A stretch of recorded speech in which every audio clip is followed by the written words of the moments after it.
Cultura y deporte. Silencio, señorías. Pregunta del diputado don Javier Sánchez Serna, del Grupo Parlamentario Confederal de Unidos Podemos, en Común Podem, en Marea. Adelante, señoría.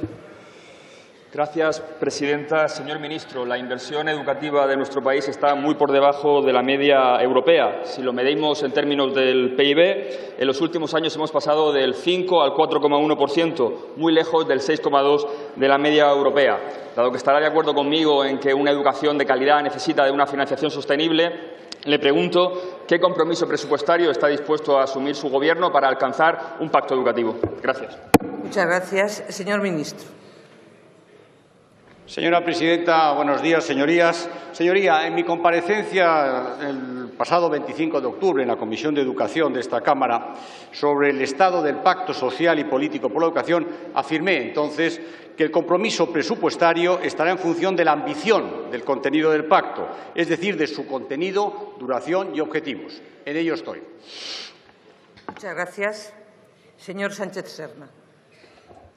El problema, señor ministro, es que sus buenas intenciones contrastan y mucho con el programa de estabilidad que ustedes acaban de enviar a Bruselas y que compromete un gasto educativo de solo el 3,7% para 2020.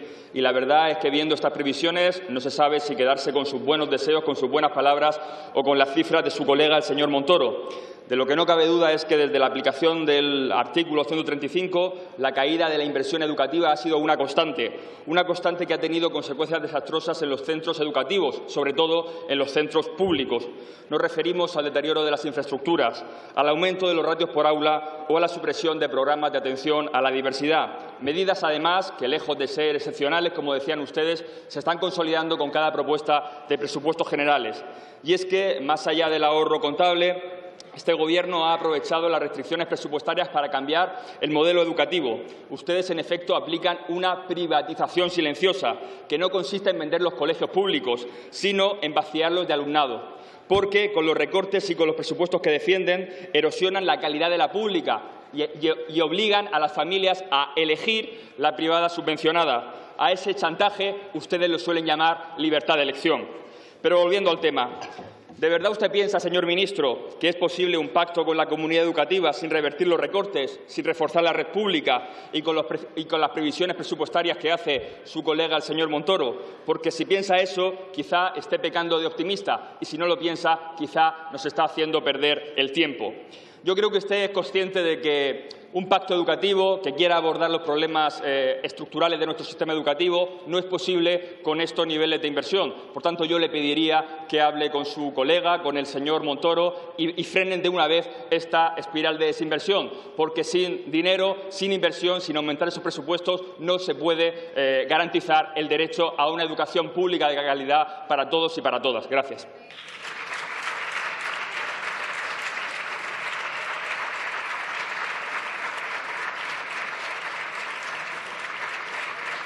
Señor ministro, adelante.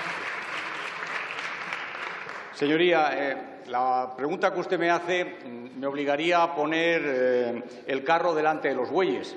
Es lógico que si no sabemos en qué va a consistir el pacto es muy difícil darle una cifra.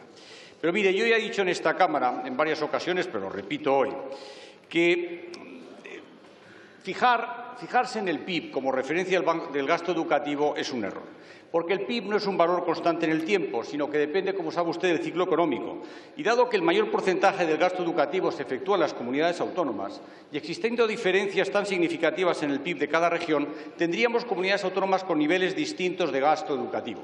Sabe usted que de los casi 48.000 millones de euros del presupuesto 2017 destinado a educación, el 95% está en manos de las comunidades autónomas. Por tanto, la referencia correcta, señoría, debe ser el gasto anual por alumnos como porcentaje del PIB per cápita, donde España se sitúa en la media de los países de la OCDE.